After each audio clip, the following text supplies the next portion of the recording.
When you think about businesses that are selling through the roof, sure, you think about a great product, a cool brand, and brilliant marketing. But an often overlooked secret is actually the businesses behind the business, making selling simple. For millions of businesses, that business is Shopify.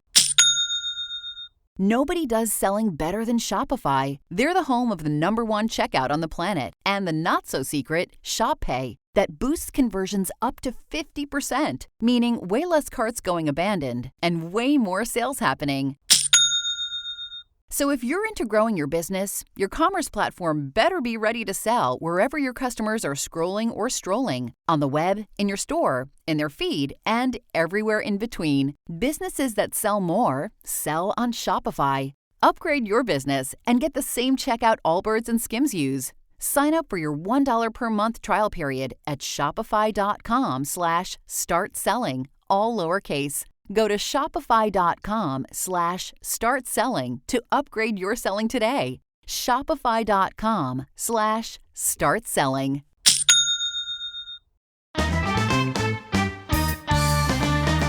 She needs to do a podcast since she never got her due. She's a big lesbian and a loudmouth Jew.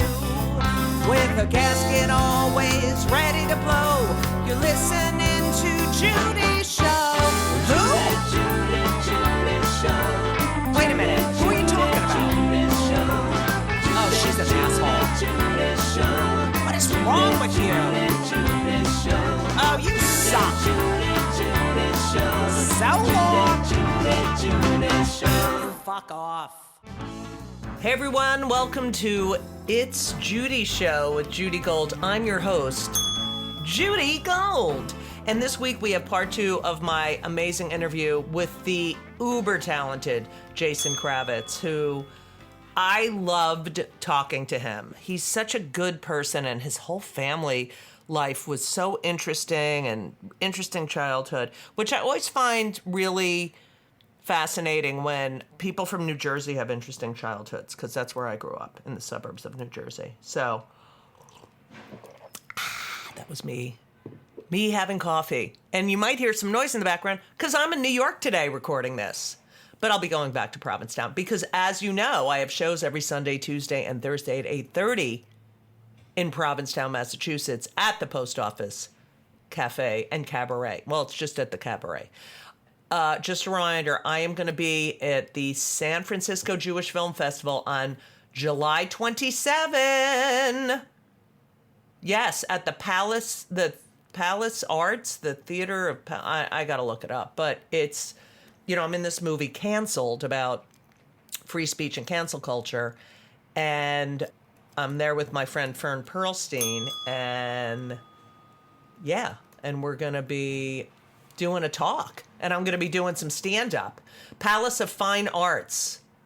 Wow, it's gorgeous. I got to get an outfit. I have to get an outfit. Anyway, I'm so happy you're here and you're listening. I just want to say, this is not going to be a long intro because we have an interview, but I just want to say, I think we should talk more. I think the news should be inundated with whether or not Biden is capable or fit or to continue on in the presidency. And I think that every time I turn on my television, that's what should be being talked about. Nothing else is going on in the world. So all we need to talk about is that Biden had a terrible debate and he should drop out of the race? What does this one think? What does that one think? What did this one say? I think George Clooney should definitely be writing opinion pieces in the New York Times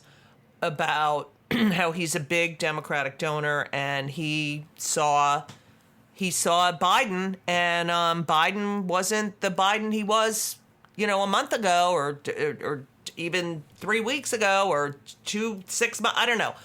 I think everyone should weigh in, and we should only talk about this because nothing else is going on in the world. So I'm just really happy. I'm thrilled. And the fact that this can take up every minute of every news show is really incredible. So mazel tov to Biden for having a bad debate and being very old, because it gives us something to talk about. Let's not talk about gibberish, felon, disgusting, racist, misogynistic, asshole, just like I don't even, there's no words. I'm gonna actually look up words. I don't even know. There's no words to describe that orange piece of shit. And all the Jews who were like, Judy, you gotta vote for him because blah, blah. I can't vote for not even a human. I can't. Okay? I can't. I live in the United States of America, and I do not, under any circumstances, want that man, he's not a man, that fucking prick near the fucking Oval Office. That's my coffee. So it's really, you really do see how the media controls a lot of stuff. And as you know, the Jews control the media. We control everything. But it's just, come on, people. We know he shouldn't be there. Maybe he thinks he's the only one who can beat Trump. And once he gets in, he's going to hand it over to Kamala Harris. Who the fuck knows? But the two egos of these white men are ginormous. But I do think Biden's a good person. I do. And he's been a public servant his entire life. And I think he doesn't want the country to go to shit because of that orange fucking piece of fucking shit crap. Yeah, that's what I think. But who cares what I think? I just think we should continue to just talk about this. Every opinion piece, every cover of every newspaper should be that Biden had a bad debate and he's old, and now all of a sudden the next day he's fine. And not about women's rights being stripped away, women unable to get health care, Project 2025. We're getting a little bit of that, but not a lot. And nothing that fucking orange fuckface says. We should never cover the shit that he has these rallies. He talks like a fucking shitty comic who's 15 years old doing open mic nights. He's a fucking idiot. So that's do you hear the street cleaning? That's the street cleaning. Right the minute I start recording the street cleaning. Oh, and let's have someone beeping at the street cleaner like they didn't know they were coming. All right, so my timing is impeccable, isn't it?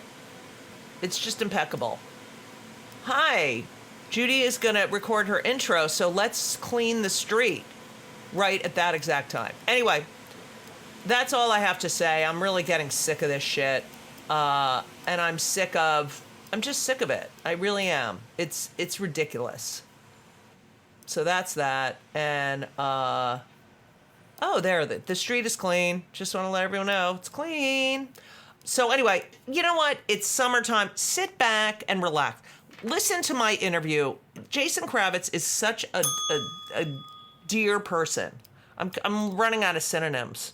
I'm always saying fantastic and incredible, and I got to get a new vocabulary. It's really, and the fuck is too much. I'm trying to cut down on the fucks, but whatever. I'm from New Jersey. Anyway, so I hope you enjoy my interview, whatever you're doing. If you're hiking, if you're on the treadmill, if you're in the car, whatever. He's such a great, interesting man, Jason Kravitz. So sit back, relax, and enjoy part 2 of my interview with Jason Kravitz. All right, so you graduate college, but you stay in the Maryland area because there is, and I've heard you talk about the thriving theater community. I mean, I've done Theater J was huge for me. Yeah. There's Woolly Mammoth. There's so many great things, and you stayed there and worked. And then I think it was hold on, please. I think 1995. You moved to New York City. Yes, it's true. I feel like you're a psychic. I feel like this is one of those. And you moved in 1995. Oh my God, yes. How did you know? I love that. I'm using that for a commercial. You should. Yes. So you moved to New York City.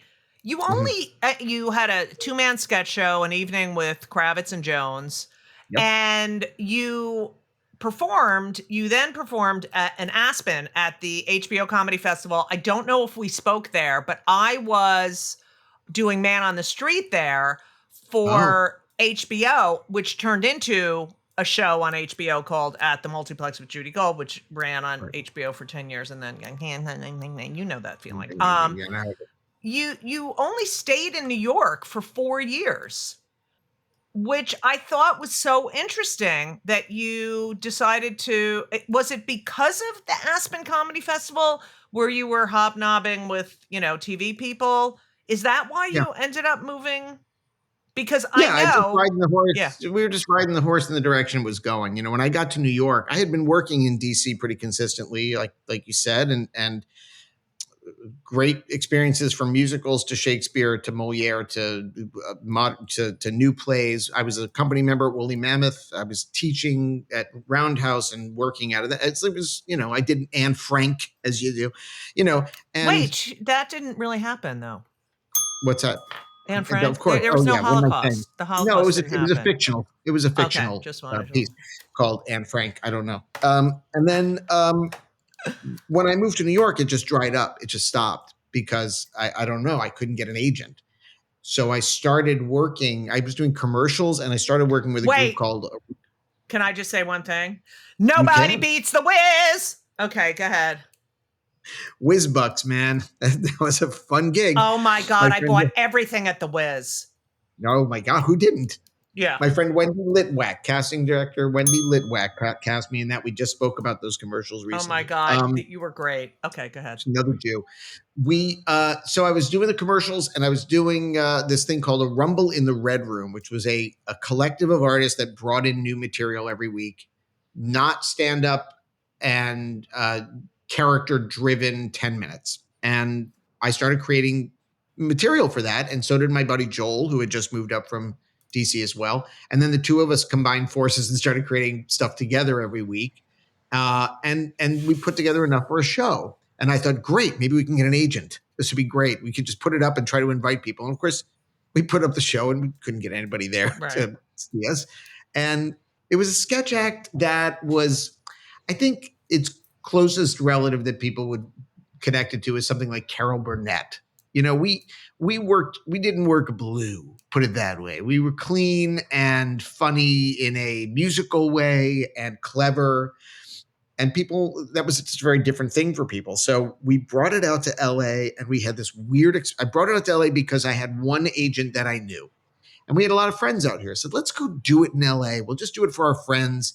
And maybe I'll ask this agent to come. And that agent showed up and then invited. It turns out everybody from the Aspen Comedy Festival judging team was in town for their final decision making that week. We had no idea. And she got them to come to the show, and we were like suddenly swept up in like the fastest. Yeah, you won the jury prize. Yeah. And we ended up winning the jury prize. And then it was kind of like we met everybody. And so we're like, well, I guess we should just go out for a few months Right. and see what that is. And a few months turned into 5 years of living in LA. You went to LA, which, like me, you feel the same way about LA as I do. When my partner got pregnant, we were living mostly in LA, and she said, you have to pick because we're not living in two places. And I said, I don't want my kid growing up here because the only reason I'm here is for work. I am a New Yorker. I want them to grow up in the greatest city culturally, in the world. Mm-hmm. And I moved back, but I've heard you speak about, it's great to work there. Yeah. And I know people don't agree, but that's how I feel. So we agree on that. Now, all right. We have to talk. I mean, I could talk to you forever, but we have to talk about the practice. I mean, first of all, everyone, Jason has been on every Gilmore. I can't even, we would be here for the rest of another hour if I did all of his guest starring roles. But what we always want, what I thought I'd always get, is a series regular job. So you start out on the practice as a guest star. Right. Then you become recurring. Mm-hmm. And and it's such a tease. And and then you became a series regular. But when you're on set and it's this show, and you again a family, but you're recurring and not series regular, it's so weird because you don't want to say, please make me, please, I just want to be series regular, but that's what I'm thinking the whole fucking time. Yeah, I didn't have that experience because I was new to it. I had only done, I think I only did 2 other TV shows before that. One was, maybe 3. One was Homicide, because when I was living in Maryland and everybody worked on Homicide. Right. Oh, that's right. And I did an episode of Al Franken's sitcom called Late Line. Oh yeah, I remember that. Yeah, that was fascinating. And I did one episode of that. That was in New York. And then when I came out here, I think I got a little bit of work, but nothing too interesting. And I hadn't been out here that long. I'd only been out for like 6 months. And I got this audition for this one episode guest star, and it turned into 2, and it turned into more. So every time I got called back, I was like, all right, this is great. And then there was a deal made to up my salary about halfway through the season. And I'm like, all right, this is awesome. I had no concept that it was going to become more than that. I was happy to just show, this is me all over, Judy. I'm so happy to be there. I'm so happy to be there. I really enjoyed it. Yeah. And it was, I came in season 4. They had won their 2 Emmys, and there was a lot of buzz around the show. It was in the top 10 every week, or top 5. And to have David Kelly writing this stuff for you, and you get to do it, and then it goes on television, that was like humongous for me. So I was so happy to be there. I think a lot of people in the cast at that time, I loved them all. I think they were getting like, oh, well, this is season 4. Well, right. What am I called? Can I have that day off? Can I just, can you book me in a different, and I'm going, can I come every day? Yeah, exactly. I just want to show up. I just want to be here. I just want to come to work. And I was very disappointed when I wasn't in an episode. I was like, well, what am I going to do with the week? I know. It's like your fucking heart drops into your stomach when you get a script, and you're like, oh, right. Exactly. And then they came to the end of the season, and the deal that my agents had made was, if I was going to come back the next season in any capacity, I was going to be a series regular. So there's no news about whether I was going to come back. It's David Kelly. You live by the Kelly, you die by the Kelly. He's going to do what he wants. And he's, a genius. You're going to I'll happily ride that wave. So of course, but he plays on your current emotional state. So that's nice.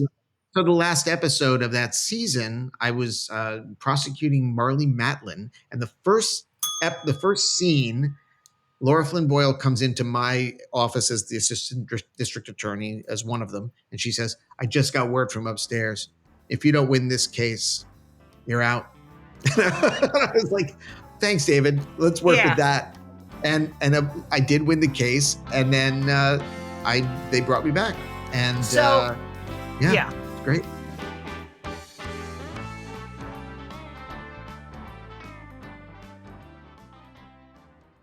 This week's episode is sponsored by BetterHelp. Now, I am a huge advocate for therapy. I talk therapy. I like physical therapy too, but I'm talking about talk therapy. I've been in therapy since I'm 18 years old. There is nothing better. Nothing better. And it is a stressful time. We just had an election. It's the holidays, and we're going to have to spend family time or not spend family time. It's a decision you might make in therapy, because therapy is really the best way, the only way to process your feelings, anxiety, depression, everything. I've been doing it for over 40 years. I know what I'm talking about. So if you've been thinking about starting therapy, if you thought about it for years and just didn't do it, please give BetterHelp a try. It's entirely online. It's designed to be convenient. It's flexible. It's suited to your schedule. You go to betterhelp.com/JudyGold. You fill out a brief questionnaire. You get matched with a licensed therapist, and you can switch your therapist at any time for no additional charge. I've done that multiple times in my life, switch therapists. It works. And I know a lot of people who have used BetterHelp and they love it. So find comfort this December with BetterHelp. Visit betterhelp.com/JudyGold today to get 10% off your first month. That's BetterHelp, HELP.com/JudyGold. You're welcome. Do you remember this is the 90s, that they used to do rewrites? Well, first of all, you'd have your table read. They would drop the script off at like 1 a.m. and at your doorstep, because we had no email or anything. And then they would have rewrites and you get them at like midnight, or, and you're like, oh, that line was cut. Oh, fuck, and it was literally delivered to your door. And so, okay, so you have to tell the story of finding out that you are going to be murdered. Yeah. And not coming back. You were leaving your shrink's office. Yeah, I was coming out of my shrink's office. And David Kelly calls you. Yeah. Yeah, and he says, I always say it was perfect because I was leaving my shrink's office and he called to tell me I was going to be killed off the series so I could turn right around and go right back in. He was very kind about it. He's like, I have bad news for you. What happens to you physically when you hear I have bad news for you? Is it? I think I just sat down on the cement, little wall there. Yeah. And I was on Wilshire Boulevard and just went, and he said, I'm not really sure what to do with the character next. And I think I said, I have some ideas. But he's like, I'm sorry. It's just, I'm going to miss having you around, but that's it. And David's not an effusive person. It's not like, we barely saw David. It became a joke on the set that he was never around. You never see him. And, but that was pretty cool that he called you and it wasn't your agent who called you. Because usually it's like, hi. But if you're getting a call from David, it's not going to be good news. Right. As well. Right. So he was nice about it. And I hung up the phone and I was like, well, and then I found out a week later that my son's mother was pregnant with my son. And that was perfect neat. Timing. Good timing. And so I remember I started to, he said, don't tell anybody because it's got to, it's a spoiler. It was the 100th episode. It happened at the very end of the episode. Didn't want people to know about it. Even better. And I remember Michael Bottalucco. You know, if you remember Michael from the show. Yes. My big Michael Bottalucco. And I've been saying to him, Michael, I'm not in many of the scripts right now. He's like, yeah, don't worry about it. It happens. He comes and goes. Don't worry about it. So when I got home, I got a call from Michael. And he said, I just got the script. You're all over the script. I told you not to worry about it. I said, Michael, have you gotten to the last page? And he's like, no, what happened? Oh my God. He had no idea. So I had to keep it quiet. I had to really keep it under wraps. And so I decided when I went to work, I was just going to be really sullen about everything because I was like, it was like being uninvited to Thanksgiving. You know what I mean? Everybody else is going to be there. You're not going to be there. Right. So it was really disappointing. Oh, it's just it just eats your, So I put a playlist together of like depressing songs, some Radiohead, some Morrissey, just I was going to just listen to music and just sulk and be in the mood. And that lasted about an hour. And then I was just like, I still like being here. I really enjoy it. And I had a great time. And then they had a little, near the end of the filming, they had a little party for me, which was really nice. Oh, that's nice. The crew gave me one of a director's chair with my name on it, which was lovely. Oh, so you were appreciated. Oh yeah, totally. And the crew was as disappointed as I was, I think. And Laura Flynn spoke nice things about me, and she doesn't do that about anybody. So that was really nice. And and then we came to the day where we had to film that part of the episode, where I get shot up in a parking garage, and dreaded it. I kept thinking, if I just don't take this exit off the 405, what are they going to do? They can't kill. I'm not going to be there. And I thought, oh, they'll just have somebody run and go, Richard Bay was shot. So I Right, said, right, okay, right. I'm not just going to do it. So I go to the set and we film this just bloody scene of me getting shot up in a parking garage. And I do remember to this day, the guy who was doing all the special effects, he's like, okay, dude, here's what's going to be. You're going to be sitting in this seat, and then you're going to have this guy come over, and you're going to have, this is going to blow out, that window's going to blow out, this window's going to, they're going to hear the tires smash, and just if as long as you're sitting in this seat, you'll be completely safe. And then he turned around and went, okay, everybody clear. Oh my God. I would have And been that's so what I saw. scared. And that's what I saw. He was missing a finger. And I was Oh like, well, my. this is great. So then everybody scattered, and the director came over, and I said to the director, he was this little Frenchman named Jeannot Jouart, and I said, Jeannot, I've never, played a death scene like this before. What do you want me? How do I play this? And he said, okay, here's what you do. You sit in the seat, you put on your seatbelt. Then you're going to hear bang, bang, bang, bang, bang, bang, bang. You do your Sonny Corleone in the toll booth imitation, and you die facing the camera. And I was like, all right. And that's what I did. And we got it in one take. And then shit. I was bloodied up. And then I died. And then they shot me all bloodied up and with squibs on me. And then everybody, then I went to take a shower. And when I came out of the shower, everybody was gone. It was me and the wardrobe person waiting for my costume. No And way. I was like, oh, there's a lonely bit here. And but then I had to come back the next day and shoot the final courtroom scene. So it was like I call the story "Dead Man Working" because I love that. I love that. I was bitter, not bitter. I was depressed about it for a while, of course, and I just couldn't understand. I couldn't understand it, and eventually, I just kind of realized that it was such a rare gift to have that, and especially so early in my time in LA. So who am I to say? David Kelly basically gave me a huge jump to my career, and I owe him a lot. And I'm glad, you have worked pretty consistently on TV since then. You came back to New York. You did Drowsy Chaperone with your brother, Garth, who I don't know why your parents named him Garth, but whatever, not Jewish. Was it fun working with your brother? Your mother must have been, your parents must have been felling. My dad was felling. My dad was like, it was like he was on stage. Yeah, no, it was a lot of fun working with him.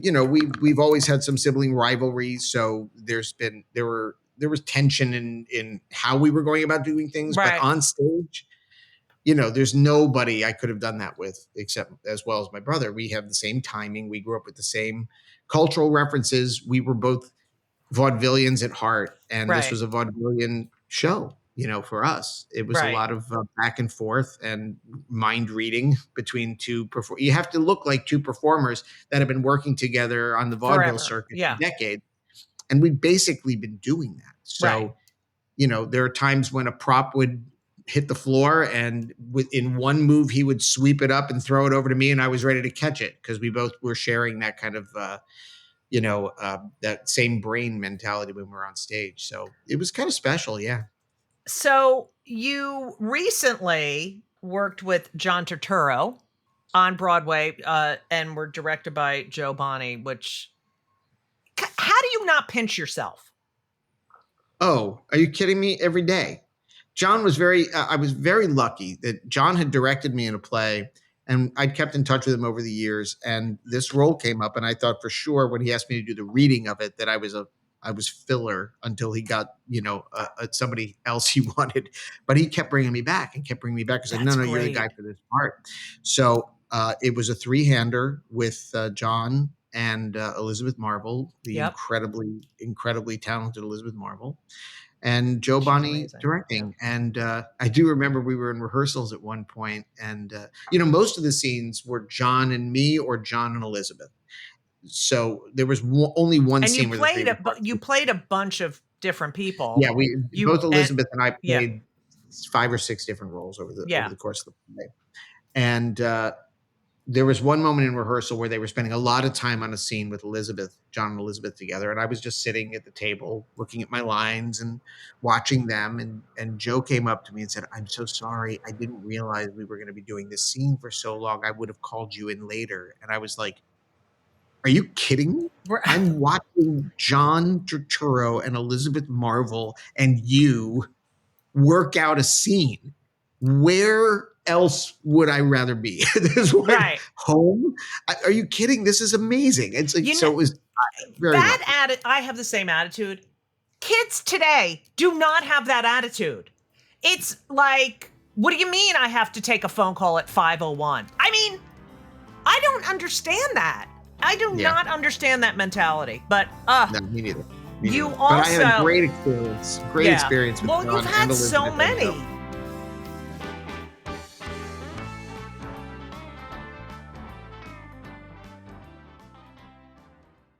Tis the season to share the joy with the Instax Mini 40 Instant Camera. With a classic design, you can capture each and every festive moment and print them out on the spot.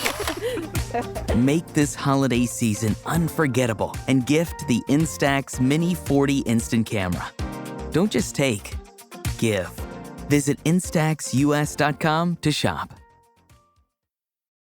Off the Top, which is a solo improv comedy musical where you take suggestions out of a jar or whatever and create songs on the spot. So it's really taking improv to another level.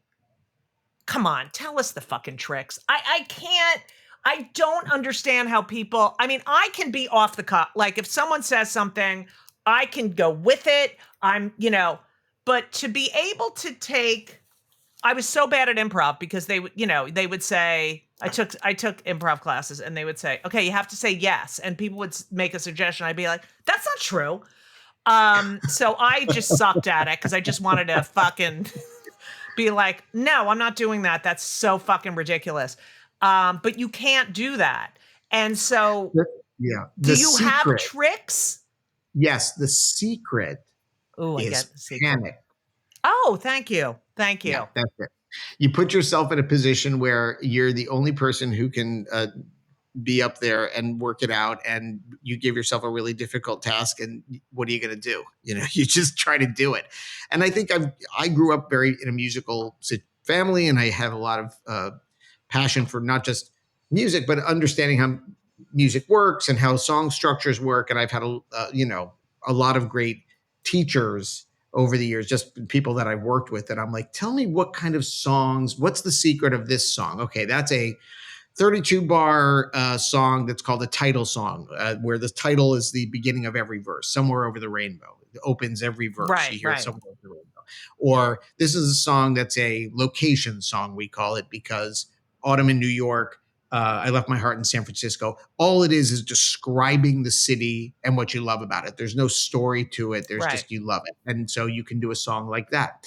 And so it is kind of a parody, but a love letter to cabaret in its most audacious and self-serving form.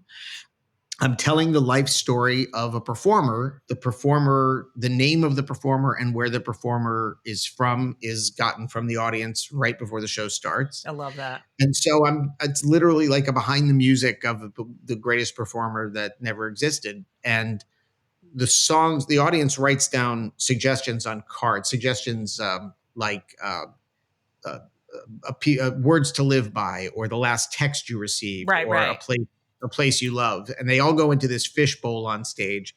And I'll come out and I'll say, here's our big number. It's our big opening number. It's called, and I'll pull a suggestion out. It'll be like Eat Your Vegetables. And then I'll have to write perform a song called Eat Your Vegetables with a 3-person band.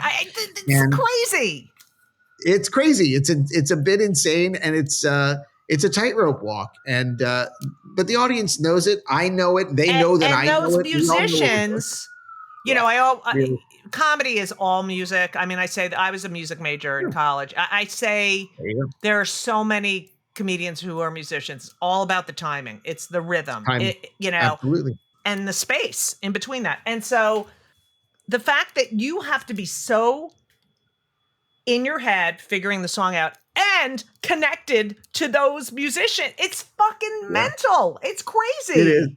It is. And every time I do the show, the guy I've been using as my drummer is a friend of mine named Sean Dixon. And every show you can ask him, I look at him about 5 minutes before we go on stage and I go, what am I doing? How is this going to work? I don't know what is happening. I don't know what we're going to do.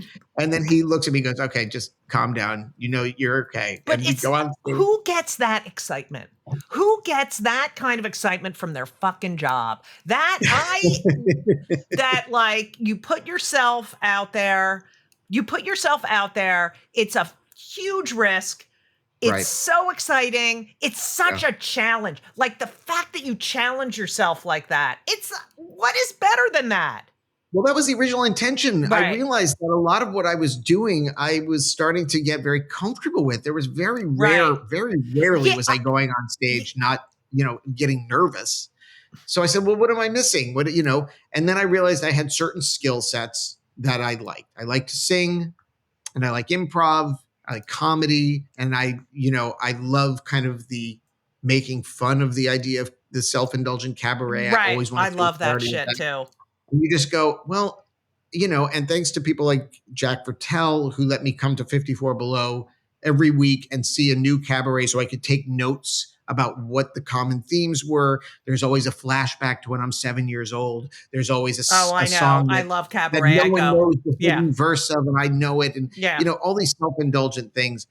And thanks to the assistance of some great accompanists over the time that I had been doing the show, I've learned different styles and different cliches, and it's gone so well. And I always have an amazing guest star. I mean, I wasn't asked, but not was yet because I haven't had your number. But if you want to do it, because you know what, Jason, I was so busy during the entire run of Over the Top. I mean, off the top. Sorry, I've been waiting for this moment, Judy. Yes. You want to do my show in July? Oh my God! Yes. Yes. Do you? Yes. Are you in town? Love that shit. You know how many times I get on stage and I do a fake cabaret singer, and it's literally you can't understand because I find the banter. No one is good at banter. There's very few. There's a handful who are good at banter. Like Christine Ebersol is great at banter. Marilyn May is the queen. I can't even. Queen, the best. But I always get on stage and I'm like, I just want to tell you, and you can't understand a word I'm saying, but it's all about an I and me. All you hear is I and me and me. I have a friend who's an actor who says the first song of every cabaret is I'm me. Who the fuck are you? And it is. So I mean, I built that in. You've turned it around. You have turned it around. Yes. So you're in. You're going to perform in my show, Joe's Pub, July 26th. You're in. You're okay. done. I don't know if I'm here, but yes. Listen. Well, you will be. You will be now. Listen, Jason. Tell me. We have to go, but I have to. There was one thing I didn't talk about with you, which I found really interesting. Okay. Well, first of all, I think you're so incredibly introspective, and in a way that is that you take action. Which is what most people don't do. Is they're like, well, and they wallow in it. But you take action, and I heard in an interview you saying that at one point during your career, you started believing the hype, and you needed to get away, and you did, and you have to be fucking majorly evolved to be able to do that. You have to try to start to evolve at that point, and you can make a choice. I mean, it was like I remember I remember it very specifically. I was after the practice, I had a very inflated notion of what I was supposed to be doing, and I was getting auditions that right now I would happily do, but at the time I was like, "What is this script? Do they not know that I was on the practice? Do they not understand the level?" And I remember I was coming from the gym. I was in my Prius. driving with my knees while I talked on the phone and ate sushi. Oh, And I was like, God. now I got to go. I got to get out of LA and I got to get out of here. I got to go back home. And I got out and, went through a divorce, went through, a lot of downtime in work. And,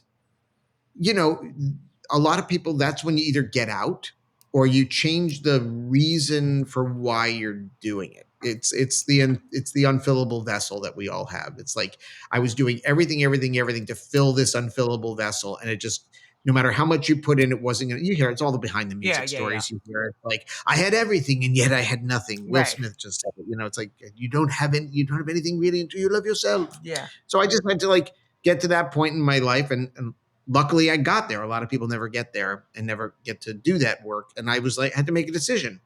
Do I continue to do this, what I think I'm supposed to be doing, if it's not fulfilling me?